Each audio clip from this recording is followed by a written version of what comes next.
Hey everyone, thanks for listening to the Neoliberal Podcast.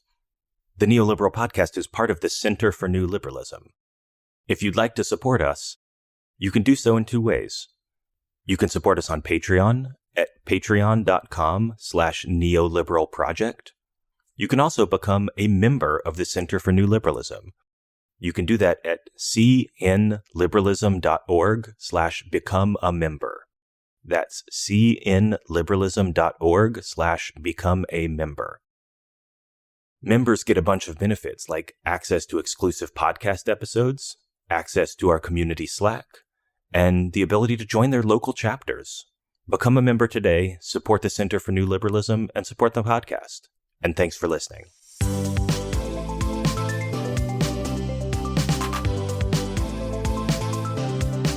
Welcome, everyone, to another episode of the Neoliberal Podcast, part of the Center for New Liberalism. I'm your host, Jeremiah Johnson, and joining me today is Suraj Patel. He is a former candidate for U.S. Congress in New York's 12th District, which coincidentally is my district, the best district in the country, obviously. And also joining us today is Derek Thompson. Derek Thompson is a staff writer at The Atlantic, and he's the host of the podcast Plain English, which is obviously the second best podcast that you could be listening to, aside from this one. And today we're here to talk about the abundance agenda, which is an idea that has been making its way kind of through the thought leader circles, I guess. I hate saying the term thought leader, but it's becoming more and more influential. And I think it's worth having a conversation about it, both what it is, what it means, and then how we practically achieve it. Because to have the idea is one thing, and to implement the idea politically is a whole nother beast. So Suraj and Derek, welcome to the show. Great to be here. Thank you. Thanks so much. So I am really excited about this conversation. And when I first kind of envisioned this, I envisioned myself like very excitedly explaining the concept of like the abundance agenda and how cool it is. And then I realized, Derek's going to be on the call, so maybe we should just get him to do this. So Derek, for those people who haven't heard of it, who've been living under a rock for a little while, can you talk about like the basics of what is the abundance agenda? I would love to tell you about the article that I wrote about the abundance agenda, which named the abundance agenda. But the truth is that a full definition of what the abundance agenda is something that I'm still working on. It's a project that I am building out. So I'll tell you about my call for an abundance agenda, which was both a call to other people, writers and politicians and whatever philosophers, thought leaders of all stripes to build this thing. But I'm in the process of constructing it. So I had been working on a book, now discarded book, about the nature of human progress. It was going to be a small book about a very big idea. And I was trying to write it in 2021, mostly failing to write it in 2021. And at the end of the year, I came back to The Atlantic and I recognized that there were all sorts of stories happening in the news that were a part of the ideas I'd been researching in the history of progress. Namely, I've been really interested in the difference between invention and implementation in the history of science and technology. And as I looked around America in the winter of 2021, 2022, I realized that there were a lot of problems that we had that were essentially manufactured scarcity. During the holiday week in January, for example, I had to stand in a long line outside my local library to get a rapid COVID test, which seemed kind of pathetic considering the obviousness of supplying America with sufficient rapid COVID tests. And I thought about it when I zoomed out. I said, this entire pandemic has been the story of scarcity. Americans were told not to wear masks because we didn't have enough to go around. We were told not to get booster shots for a while because there weren't enough of those to go around. We were told, again, not to take too many COVID tests because there weren't enough to go around. And I kept zooming out from the pandemic to all the problems that America faces today. And I thought, wow, this is really the story of scarcity over and over again. We have scarcity of technology at our ports that's causing our shipping delay crises and our supply chain crises. We have a shortage of immigrants, which is at the root of a lot of our innovation and labor crises. We clearly have a shortage of semiconductor chips, a shortage of housing. We have a shortage of doctors, a shortage of general practitioners. And it just seemed over and over again, when you look at the biggest problems in America, what you see is manufactured scarcity. We could have abundance, but we chose its opposite. And so I said, well, we should fix this. We should want more of the things that are good. We should want more of all these things I just said we don't have enough of. And to do that, to create a full soup to nuts policy, to create abundance in those things that are most necessary for human welfare, we should have an abundance agenda. To take it one step further, there's a famous graph that goes around the internet. Every few weeks, people have a new commentary on it, which is basically a graph of price changes in the US economy between the beginning of the century, January 2000, and December 2020. And you look at the things that have gotten more expensive versus less expensive. So things that have deflated are things like TVs, toys, computer software. These things have gotten less and less expensive over time. But then some of the things that are most important to survive, hospital services, some of the things most important to build human capital, like college textbooks and college tuition, childcare and nursery school, these things are getting expensive way faster than our wages are growing and way faster than inflation. This is really the inflationary crisis that we face in the country. And I think a lot of these things, the rising cost of healthcare, the rising cost of housing, the rising cost of a college education, these too are problems of scarcity. And perhaps we could be enlightened by treating them like solutions requiring abundance. And so I just kept thinking through this lens, an abundance lens. And it seemed like all these different problems, you can talk about clean energy and climate technology, which I think also is a matter of scarcity. I just kept seeing this theme of abundance coming back and back. And that's why I now consider myself in the process of building out this abundance agenda for the country. One thing that I'm curious if you think this interacts with some of the things you're talking about, Derek, is there's a report that was put out by the Niskanen Center about a year ago called Cost Disease Socialism. And I think it really intersects very nicely. And I'm just curious your thoughts, because the thesis of this piece is that we have a lot of these areas in the country where there's costs that are spiraling out of control. You mentioned a few of them. You can think about childcare, college education, housing. And a lot of times politically, our instinct is to kind of subsidize demand. Well, childcare is expensive. We need to give tax credits for childcare, or we need to, subsidize it for poor families or something like this. And that, when you have these supply constraints and your kind of instinct is to kind of just subsidize demand, pour money into something, that's not a bad solution in all instances, but it can end up leading to these kind of price spirals. And I don't know, I found it pretty persuasive. And it seems like sometimes we're faced with this choice of, can we increase supply or should we subsidize demand? It's not always one or the other if it's, depending on the situation. But it seems like we reach for that subsidized demand a whole lot more than we've been reaching for the increased supply button. That's a brilliant paper. It's a fantastic paper. It was incredibly influential for me, the Cost Disease Socialism paper from Niskanen. And you nailed it in your description. There are lots of places where we subsidize demand and constrict supply. And if you give people a lot of money to buy something, and then you restrict the amount of things they can buy, that is an incredible, perfect, optimal recipe for inflation. So it's like, of course we see inflation in housing. Of course we see inflation in medical care. Of course we see inflation in college. We are in many ways constricting the supply while subsidizing the demand, and we're getting exactly what we ask for. So yeah, I think that one reason why, just to, we might revisit this theme, and I want Suraj to get in on this as well. But one note that I just wanted to say is that I think it's really easy to subsidize demand. Perhaps one reason why we do it so often isn't just because it's worthwhile in many cases, but also because it's very easy. It is, you just say, okay, everyone gets $1,000. Then you cut a check and everyone gets $1,000. You just design a program that says, we're going to give people federal loans for them to go to college. All right, that's pretty simple. Sometimes unconstricting supply is a lot more complicated, right? What does it actually mean to unconstrict supply in healthcare? Well, you could think about it through the lens of we need more preventative care. We need more primary physicians. Well, okay, there's a whole number of things that we can do to increase the number of doctors in America, but it's actually rather complicated to increase supply of complex goods like education and healthcare. So sometimes I think you could argue, like, this is more of like a prompt or like a hot take. Sometimes I think we subsidize demand because it's the easy thing to do, conceptually easy thing to do. And if unconstricting supply not only runs you up against a lot of incumbents, so it's really politically painful, but also it's rather complex.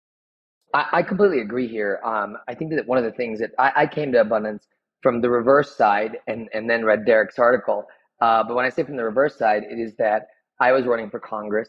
I talk about my values and why my family moved to America. And one thing that's very inherent about immigrants who choose to come to America is that as we grew up, I remember, when we were able to buy our first washing machine, our first television, our first it's these things that you buy that make you feel like you're entering, the middle class or your first car or whatever.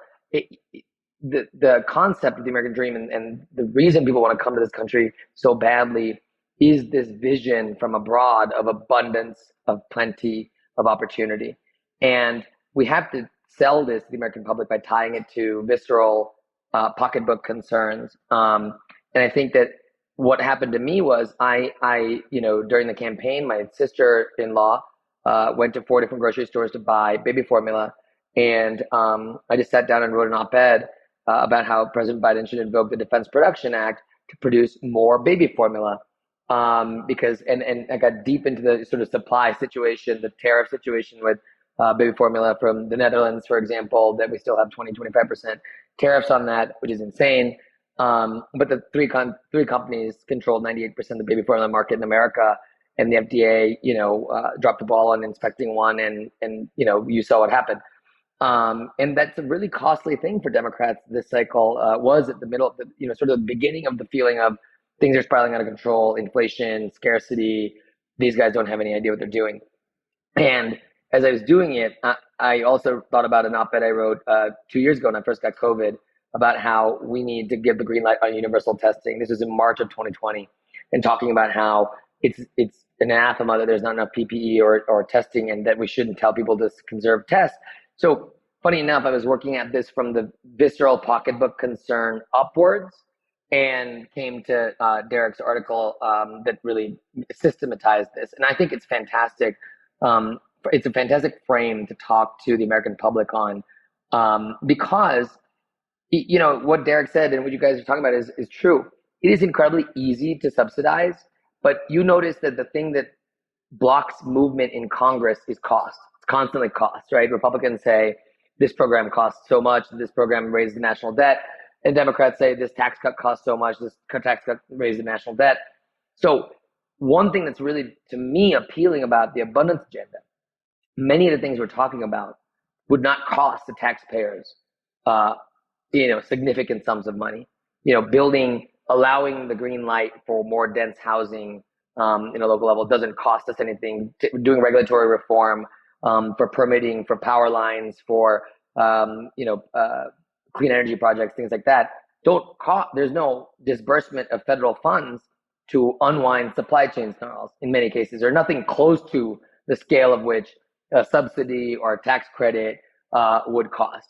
And so there's something really unique about the idea, I think, that if we do this right, and it's in its nascent stages, and you're right, it's in the thought leadership stage, but if we do this right, it ought to be a bipartisan thing. There ought to be bipartisanship on the idea that in many cases, deregulating, allowing competition will be good not only for the American public, but in a way better for the federal government and our tax dollar usage wisely. Does that make sense? I mean, I think it makes perfect sense, and I think you guys are going to win a lot of friends on this podcast talking about the need for, we have to build more green energy, we have to do permitting reform, we have to build more housing. You're in a friendly space here, so to me, it sounds great. I think there's a lot of interesting stuff that was brought up, and I want to dive into a bunch of it. The bipartisanship thing specifically, I'm going to remember to bring that back because I have a lot of questions about that. But before we get into kind of the nitty gritty politics, I want to think a little bit about like the high level messaging, because this appeals to me. And I just sit here and think, let's talk to people about how we can just make all of society richer and we can all have more nice things. Who wouldn't want that? But then, I realize political messaging is always harder than that. It's never as simple as you think. So I guess at a high level, one of the questions I have is, should we even message this explicitly?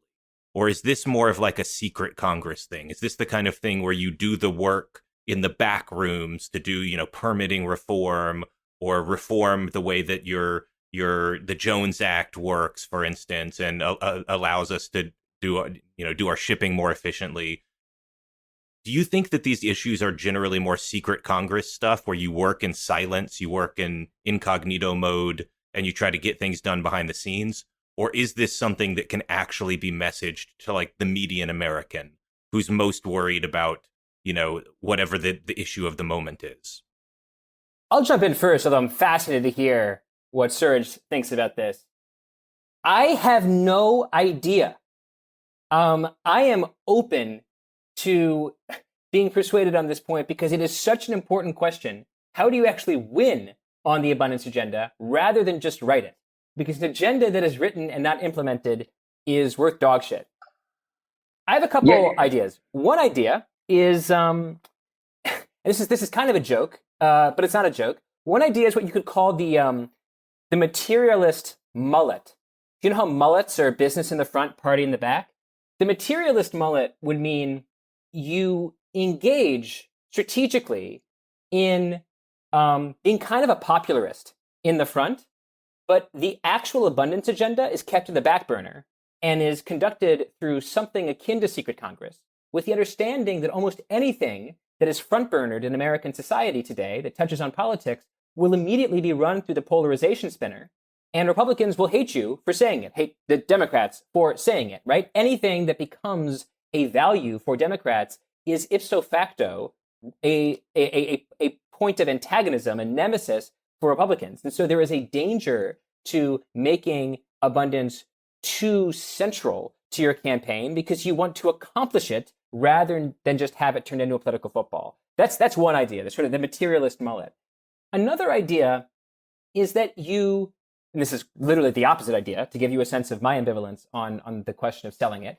Another idea is that you try to find ways that abundance, as I define it, might be a policy that directly appeals to not only moderates, but also the sort of voters who, went for Obama and then switched hard to Trump.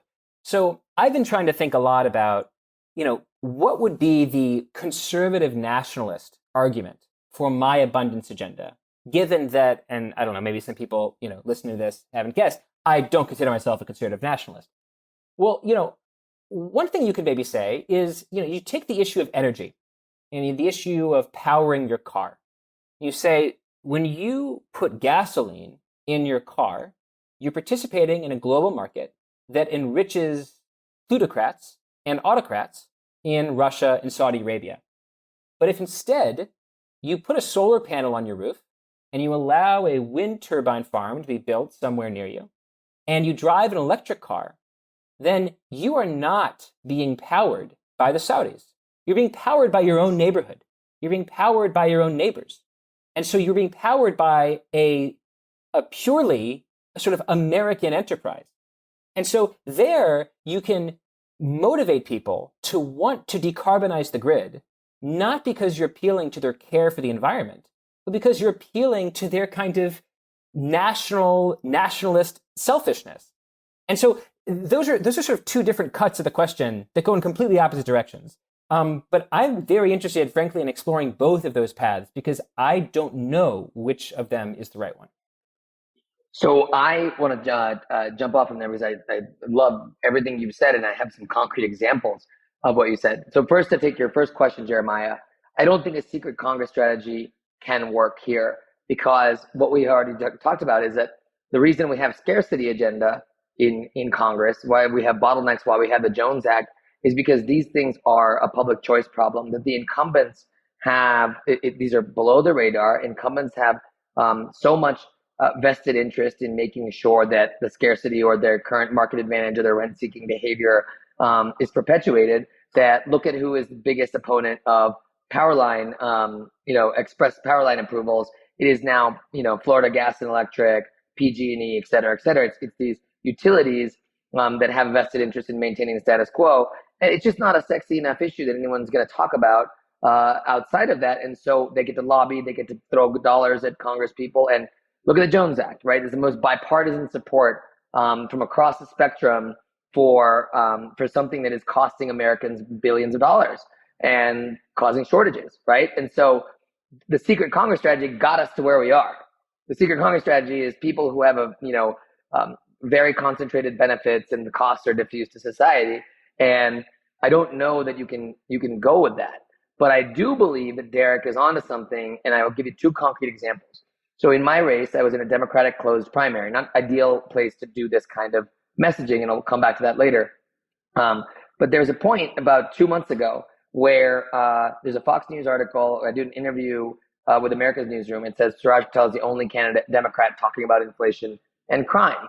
Now, fast forward 2 months, I wish we had more Democrats talking about inflation and crime because, I guess this will air after the midterm, but I'm willing to go ahead and stake my, predictive reputation on the fact that inflation and crime is going to be a big part of this race, right? And the reason I did it, though, was from the abundance angle. So I realized that New York City, $5,000 a month median rent is what it hit in June in Manhattan. And NIMBYism has caused decades of NIMBYism and no from every incumbent in New York politics and every interest group has caused a housing shortage, and we all know it. And the reason is partially because, in New York and across the country, home owners are 25% more likely to vote than home renters. They consistently vote more. They're rooted in the community, and they have a vested interest in housing scarcity. They don't care about median rents when they actually own their homes. And the only way we were able to really get to talk about it is the same way that California passed its summary, housing density bill, the Buffy Wicks bill a few weeks ago, which is that you got to tie it to a visceral concern.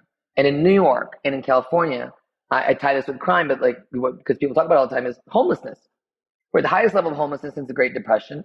For every $100 in increase in median rent, there's a 9% increase in homelessness.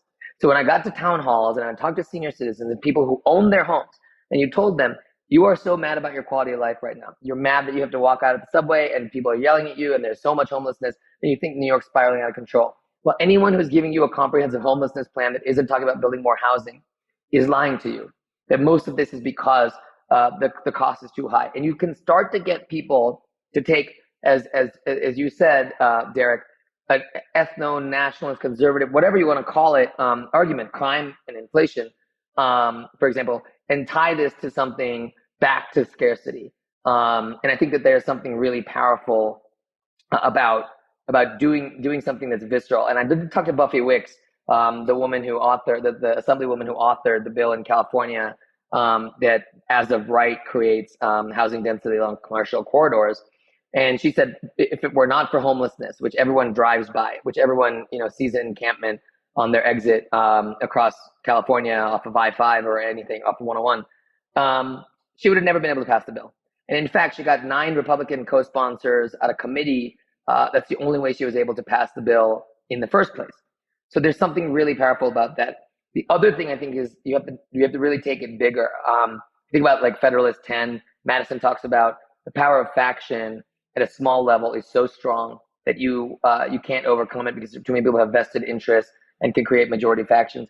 The answer to that is a large republic. Well, similarly, the only reason the California YIMBY bill passed is because they went over the heads of NIMBYs. They went to the state level where you can build a bigger coalition where carpenters unions, housing advocates, and Republicans, frankly, and people concerned about homelessness all came together and said, we got to do something about this. So I think that there are ways, and this is what I'm going to explore over the next year of my life, is ways to take sort of this intellectual framework and work backwards against how do we talk about it without talking about it? How do we come up with concrete solutions to shortages for housing, things like that, and then make them so that they're packaged to feel like they're impacting people's lives. Same with inflation, right? If you're talking about inflation over and over and over, and Republicans keep saying they don't have a plan, they just keep saying inflation is bad. What if you actually all year as Congress had been passing bills to unsnarl bottlenecks, to suspend the Jones Act or repeal the Jones Act, things like that, so you could point to things that were to bring more supply into the system. Can I say one more thing? Just because I'm really motivated by this question and love the challenge of combining storytelling and policy. I'm a big believer in the idea that there are only so many stories in the world. The first book that I wrote, Hitmakers, was about the science of why people like what they like. And there was a section on the hero with 1,000 faces, the hero's journey. this idea that over and over throughout history, we've been telling the same story about some lonely orphaned child who goes on a supernatural quest and then becomes the king of his tribe, whether it's Frodo in Lord of the Rings, or Neo in The Matrix, or Jesus, Harry Potter. And I'm motivated by this idea that there really are a finite number of stories. And that means, within the world of persuasion, that if you want to change someone's mind, you have to activate a pre-existing story about the world. You can't just make something up whole cloth. You have to play within the narratives they already have. And I was thinking about this when I was reading a recent New York Times article where the New York Times polled the American public about their attitude toward threats to democracy. It's obvious that the media cares a lot about threats to democracy. The New York Times, the Washington Post, democracy dies in darkness. They talk constantly about the fact that Republicans want to destroy democracy. And so you'd think that Democratic voters, that voters widely are really nervous about the threat to democracy. It turns out they're not. When respondents were asked to volunteer 1 or 2 words to summarize the current threat to democracy, government corruption was brought up most often, way more than Trump and Republicans combined. I think that, liberal elites want the public to be focused on a certain number of things, like threats to democracy, but Americans have this old story that's playing in their head, right? It's like their own, it's like a hero's journey of resentment. It's this idea that the world is made bad because of elite corruption and elite greed and a few powerful people dicking over the many. And the truth is that you can pair all of those messages with an abundance agenda. You can say that abundance is what you get when you fight corruption and greed to deliver more good things for more people. And the world is beset by minority factions that are trying to make life worse for you. The AMA wants to shrink the total number of doctors, and that reduces preventative care access and raises medical costs. That's bad. The Sierra Club, for all of its intentions, is against many clean energy projects. It is fighting the decarbonation of the grid and is thereby making your electricity bill more expensive because we can't build an abundance of energy. That's bad. And you can just sort of go through all these groups that are agents of the scarcity mindset, that are enemies of abundance. And rather than maybe use sort of the terminology that I prefer, or, that, certainly like people at Niskanen prefer, maybe we just use this sort of old story that there are elites that are corrupt and greedy and they're dicking you over. And rather than use that story to tell a QAnon story that's there are elites and they're greedy and they're sucking the blood of children, you say something that's true, that there are elites and they're greedy and their scarcity policies are making everything harder and more expensive in this country. And on top of that, a very another through line and trope since Reaganism, but even prior, because even FDR, if you go back and read his speeches and things, the idea that the deregulation thrust, smaller government thrust, is still something that's incredibly powerful, especially in the current geographical makeup of our country and how senators are voted for and presidents are in electoral colleges. And so to be able to take the very simple concept of deregulation, and so much of abundance can be, so much of our, for example, the permitting reform stuff that's going on right now to decarbonize the grid, so much can be tied to deregulation. And all you have to do, I always joked, if we really want to get this done, just tell Republicans that Bernie Sanders and the Sierra Club and all these people are opposed to permitting reform for power lines, and they'll start to say we're for it, very simply because their ideology right now is punching libs. Yes, Yeah. you know what I mean. So it's an ideology. there's a couple things. There's a couple things here I want to tie together because I think they tie together beautifully.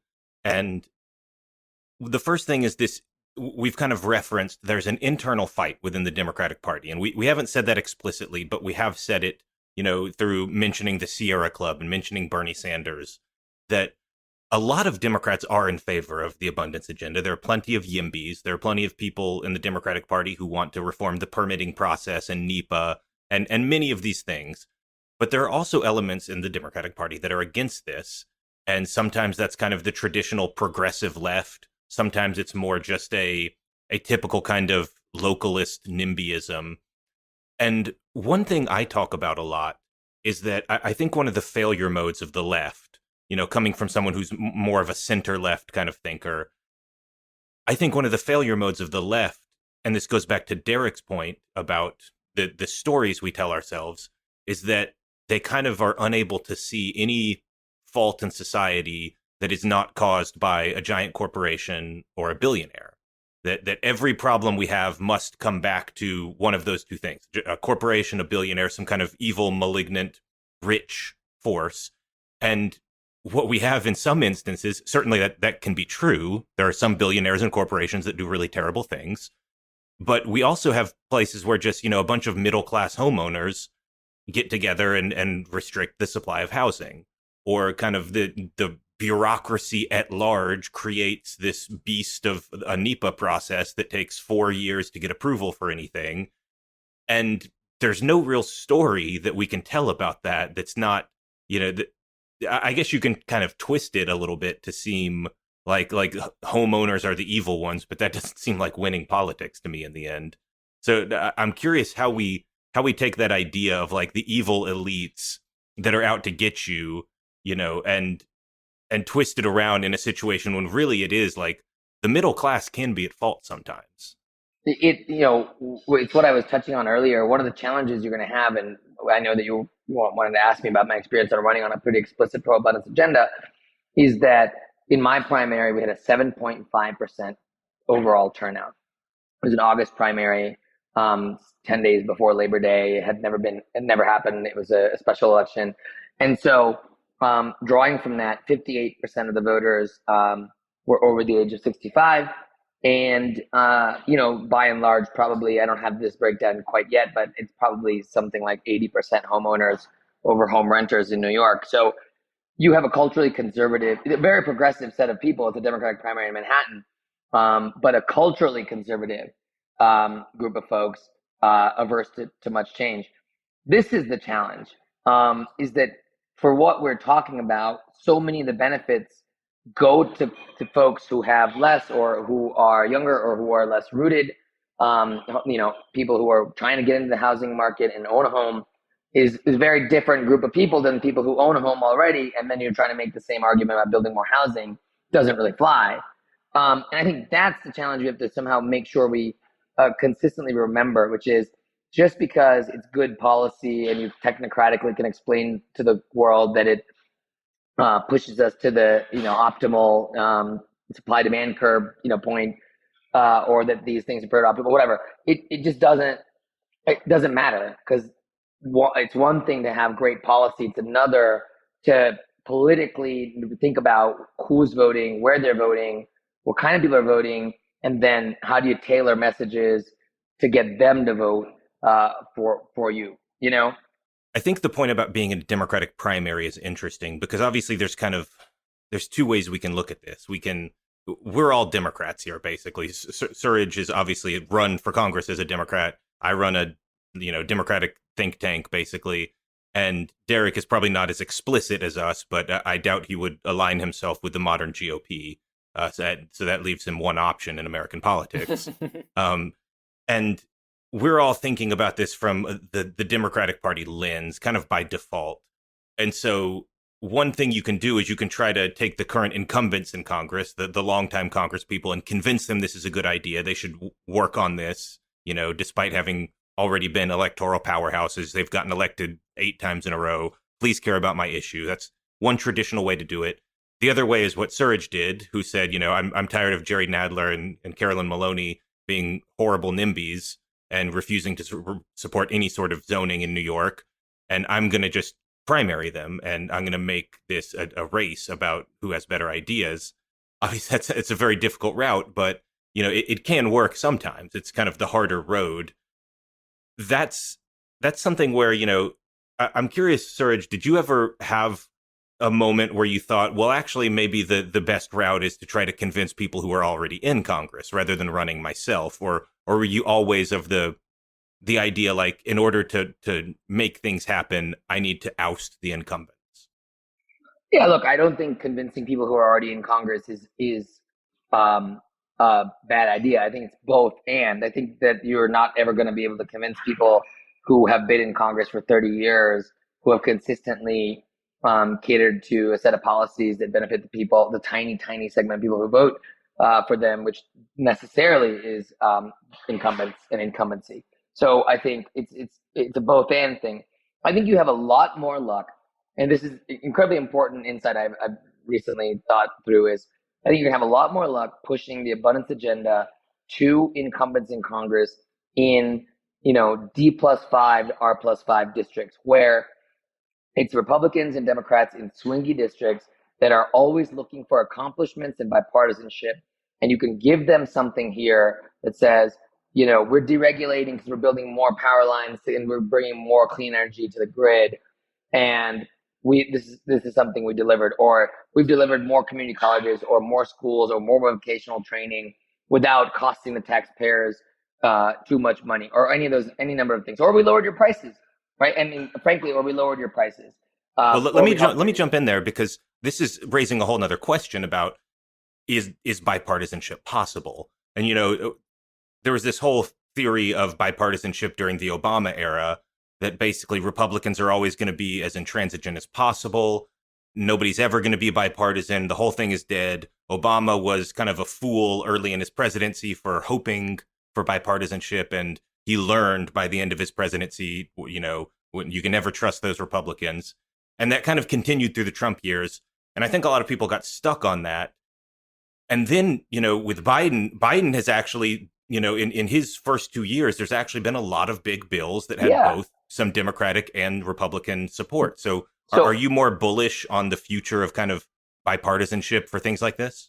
I have an alternative theory I think Derek's going to like, and I want to talk to you about it separately anyway. But the idea that we need to pick up a nationalistic or very American trope, so anti-crime or anti-homelessness or whatever, is one thing. But I have an argument that is really I've never seen anyone make, which is that we had a massive era of bipartisanship during the Cold War because we're the specter of the Soviet Union, and we have a massive defense industry that is actually America's industrial policy in another name. And then the fall of the Soviet Union led to no specter of an enemy and this massive non-bipartisanship moment. We have now noticed for the last 2 years the CHIPS bill, which is an abundance bill, the bipartisan infrastructure bill, which is an abundance bill, hopefully soon permitting reform, which is tied to that. All of were able to be passed because of the specter of China and Russia. So I think that there is an argument that Derek touched on a second ago, which is how do we make this about China independence, energy independence, things like that, and then usher it through, because CHIPS worked. The CHIPS bill was bipartisan, and it is specifically an abundance bill on a specific thing that has relation to national security. And again, I will argue that America is one of the only developed OECD countries that doesn't have a national industrial policy, but we do. It is just sort of through the specter of national security. I totally agree with that. I definitely think that since the Second World War, Vannevar Bush and his ideas about scientific discovery and technological invention essentially said, and I am being very, very rough with the details here, but the US government should spend a lot of money on basic research, the free inquiry of free intellects, and then after that, we should basically be laissez-faire and let the chips fall as they may, no pun intended. And what happened is it created a world in which we don't really have a deliberate policy for building an on-ramp for scaling civilian technology, even though we do, as Suraj just said, have a pretty specific strategy for building an on-ramp to scale military technology. It's called the Pentagon. And as a result, I think the US has seen a sort of weird track record in technological development over the last 70 years, where we've lost a technological edge in things like solar panels, maybe even wind turbines, even as we clearly lapped the field when it came to software and Silicon Valley, which was built in the top of Pentagon investments. So I think you're right that there's sort of a story, story of science policy that you can tell here that we may be seeing a U-turn with regard to the Inflation Reduction Act and the CHIPS Act that Biden signed over the summer. And yeah, my outlook for bipartisanship is like, again, I'm not trying to be, Mr. Ambivalent here, but like I sort of throw up my hands here. I don't know what the future of bipartisanship is, because it seems very clear to me that at least from like a sort of political entertainment standpoint, it's extremely profitable to consistently be angry and outraged at the other side. And so I don't see like Tucker Carlson like having, a sort of like bipartisan month next June, where he's like, you know what, I've seen the light. It's really, really important that Democrats and Republicans work together in order to decarbonize the grid. Like, I just don't think that sort of thing is going to happen, which, might just be a chip on the side of, sorry, I'll stop mixing chip metaphors. Just might be an argument on the side of we need to, or Democrats need to, be very purposeful and strategic about what parts of an abundance agenda they put on the front burner and talk a lot about and run on, and which parts they put on the back burner and try to work through secret Congress, because they actually don't want these kind of policies to necessarily be the thing that's talked about on Fox News and CNN and MSNBC for 3 months, at which point it falls into the predictable 50-50 binary that like everything else seems to fall into. So I return to ambivalence when it comes to the issue of the prospects of bipartisanship.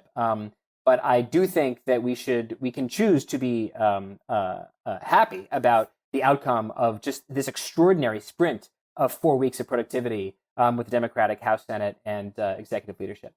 Yeah, I mean, I agree. I don't know that the current risk reward mechanisms reward people saying I'm going to make deals with the other side. I think that but that's why I specifically said, and to finish my thought, why I ran for Congress and why I'm involved here is I don't see any potential for people who have been in office for 30 years who have ascribed to an ideology that has perpetuated scarcity and NIMBYism and not doing more, and don't have a frankly modern view of the economy or have ever been in it, to change their minds. I do believe, and by the way, here's one thing that I also ran on, which is generational change. The Democrats in Congress, this is the oldest Congress in history by age. And after next Tuesday, or after the midterms, if there is in fact a Republican wave, guess what it's going to be? Even a 10-year older Congress, because the people who lose in these waves, whether they're Republicans or Democrats, vice versa, are the 30 to 45-year-olds who ran in red to blue or blue to red districts, who get wiped out in the 2008 or 2018 or 2022 or 1994 election cycle. The people who consistently stay in Congress and gather seniority and influence and hang out forever are the people who are in, anything that's D plus 15 and more and R plus 15 and more, which are like, what's going to be left over.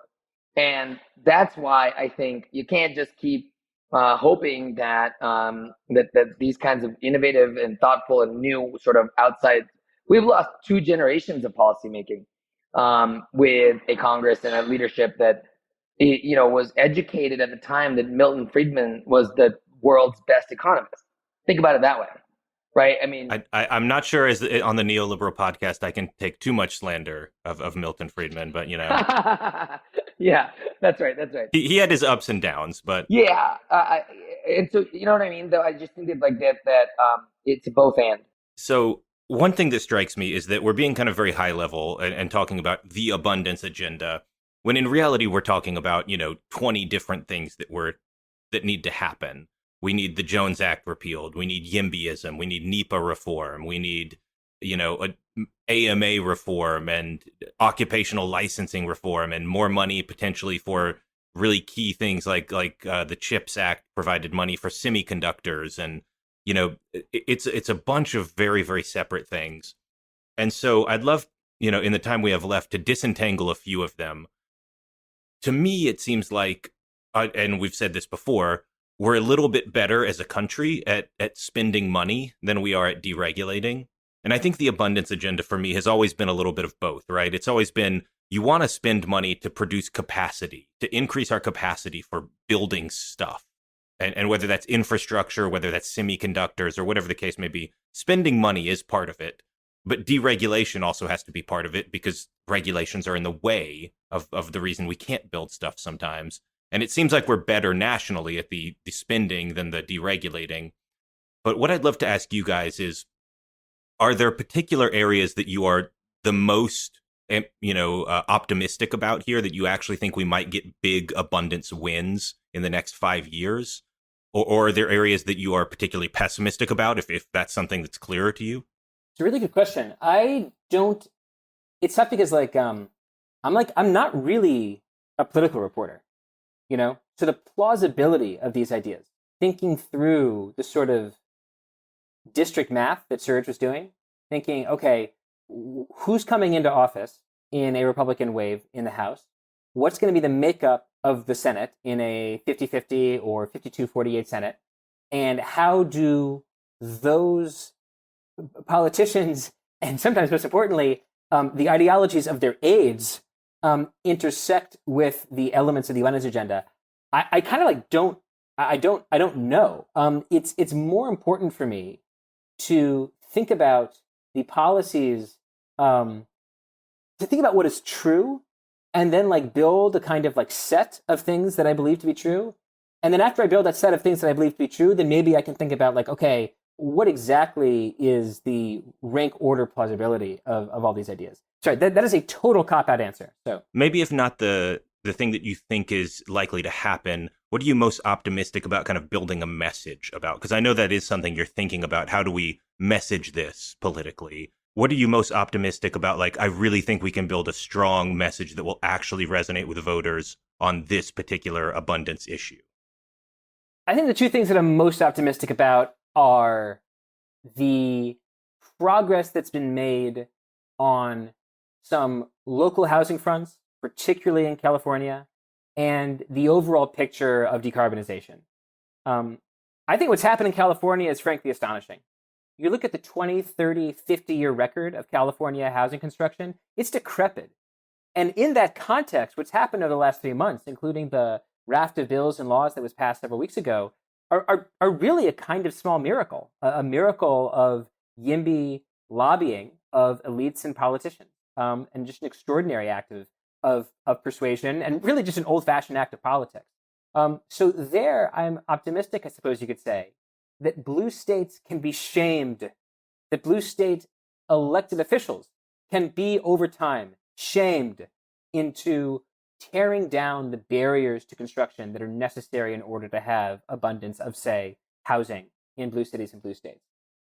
On decarbonization, most of my optimism flows not just from my feeling that there's a lot of intellectual energy around wisely creating new rules that allow for the construction of, yes, like, solar farms and wind farms, but also long distance transmission lines and transmission towers, with permitting reform. I'm optimistic about the technology. I think what has happened with solar and wind energy efficiency in the last decade is its own miracle. The price declining by, I believe, 90%, battery efficiency increasing by a similar order of magnitude. That's sensational. You need solar and wind to be cost competitive with oil and gas in order for it to be deployed. Okay, now we've done it. Now we've checked the boxes of science and technology. The next box that we have to check is politics. But I've just been really, really just so impressed by the gains that have been made in solar technology over the last few years. I agree on the housing and blue state shaming thing is something that I sort of, in a veiled way, did throughout my campaign at, especially with the New York Times and their debates, which is to say, you go across the country, look at what Republicans are running ads on. They're running ads on how New York and California can't even govern themselves, the crime in cities, and Democrats can't be trusted. And maybe they always do that because they're disingenuous in political campaigning in some of these places. The other side of this, I think, is that we have an obligation to actually meet the moment here. It is a fair point to say that New York and San Francisco have incredibly bad homelessness problems. They've done very little permanent supportive housing or more housing solutions about. They have crime waves, and it presents to the nation that Democrats can't be trusted to govern. And if we want to fix this, we need to actually be able to govern our places where we have trifecta control. And I think that that's something really powerful that we hope works. And then I'm with you on decarbonization, just because we finally got to the point where per kilowatt hour, I'm a big believer in the economic flywheel and the market flywheel. I think one thing that we do need to pair this with is nuclear, to bring some Republicans on board who historically are pro-nuclear. There's still groups of Republicans like that in terms of pushing for a decarbonization push. And it's politics, man. You have to compromise. You have to give and take some. And and to be able to do what I think is the biggest challenge of our lifetimes and our time is to make sure our planet stays habitable, livable, and wonderful, is to make compromises to get to that point. All right, so we are coming up on time, and I know you guys have to run at a certain point. So I want to ask the traditional final question that we ask everyone who comes on this podcast, and that is, what would you recommend for people who want to learn more? People who are, interested in the ideas we've been talking about, who want to, do further reading, do their own research. This could be books to read. This could be articles, blogs, a Twitter feed to follow of somebody who's particularly good. What would you recommend for people who want to learn more? I will start by recommending a few things. Obviously, we're going to link Derek's original article about the abundance agenda. That's going to be in the show notes. I'm also going to link an interview that Suraj did with the New York Times, which goes over a lot of these ideas in great detail. So I've gotten the self-promotion for you guys out of the way. But other than that, is there anything you would recommend for listeners who are interested and want to keep learning here? Yeah, I'll give a couple answers to that question. Let me try to be obvious and then non-obvious in my answer. The first is that I do think that people who talk about politics and think about politics, when they are trying to do their best to essentially ventriloquize the public, like speak on behalf of the public, look less at Twitter and look more at polls. It's just so easy, I think, to assume via the minority illusion that what seems to feel true when you look at your phone in the bathroom is what is true. And I think it's just always worthwhile to gut check that with reading public polling. Like, for example, I think it's really, really important in the process of trying to sell people a new idea to remember how motivated they continue to be by the theme of government and elite corruption. Like, corruption is not quite something that, especially, liberals talk about a lot. Government corruption, that's something that liberals talk about a lot because they're focused on reframing these ideas in a different way. It's about, it's about stealing democracy, overturning democracy. It's about the sustenance of democracy. The fact that people are obsessed with the idea of corruption, I think, gives us a frame. It gives us a vocabulary to talk about our ideas. And I'm a huge fan of meeting people where they are. So I'll say read polls, number one.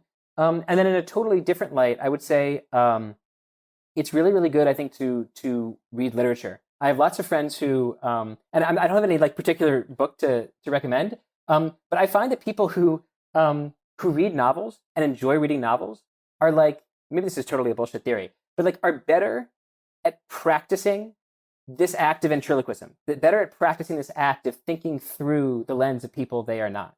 Because in reading novels, they are used to inhabiting the minds of people who aren't them and people that they imagine sometimes to be horrible people.